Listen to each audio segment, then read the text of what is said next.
Abusua asem abusua panyina asem beto odwa no. Yesa abopri ye maame baako. Wona elumba nana oba panyi baako pa waka ewo omufie. Ye ne maame twetwe enkomo. No se ane omo ane ka bom ema abusua panyi to park ene ye hwen ne to akunya te sie no. Wonya abusua epanyini biem. O kire ma aka se abusua panyini aye niema bebre etia eye abusua no. Na omo de omo ni hwe eka ekire no.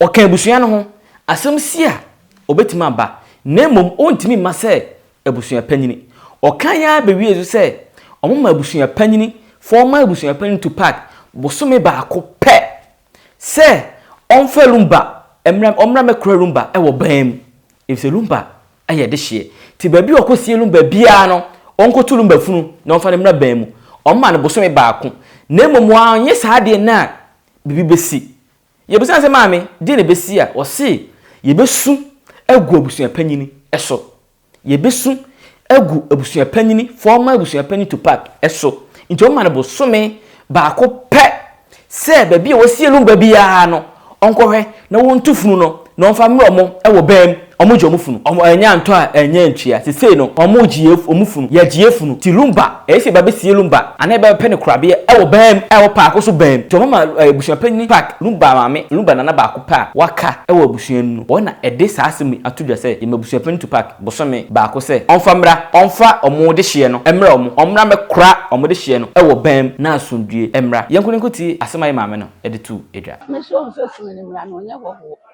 okodo baby basasa Tomo famra ho. Enye se bi betuma sie. O mende baby. Bi betuma sie akire. Bi de betumi asi. Ye bedi yatem. Okay. Amanfo ba yeye. Oti ye nyamre pancho on fa kwado funu na. Onye donko. Okay. Okodo baby basasa. Okay. Ana betuma ba odin bi. Ele afiadoma. Afiadoma. Adoma. But o ye church koto fuzu ye nde.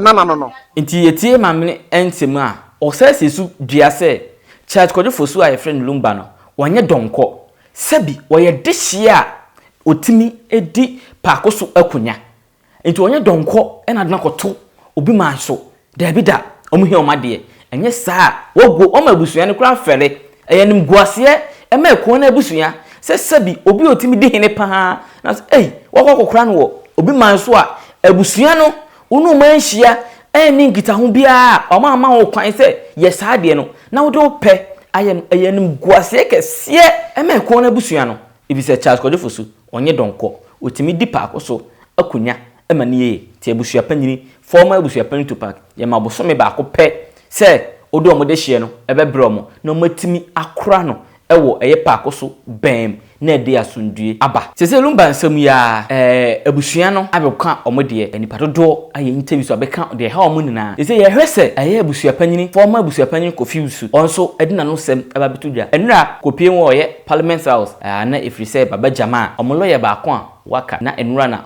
omo so ni in se ono so no emra hyebedwakuo no oba beka wonti enura abusua panyini no won kran timi no kasa yidi minim so oba bedru kumase a ana se ensema ye kan die megidi se sam redie wate ti ye twen se abusua panyini to park ono so edina no sem ebeba ode ba ye mfa nkame moda ti ye hwe enu ya from sam re ya nkopem se bi o chena de ye wogidie se eye abusua panyini to park ono so odina no disem eba betudwa no de ba ye mfa nkame moda onje 24/7 de niema hinta enko na yimam emamutie kosoa na hwe subscribe like share comment na afoforo so ono so wonya bi enhwe hay 24/7 so konkonsa fi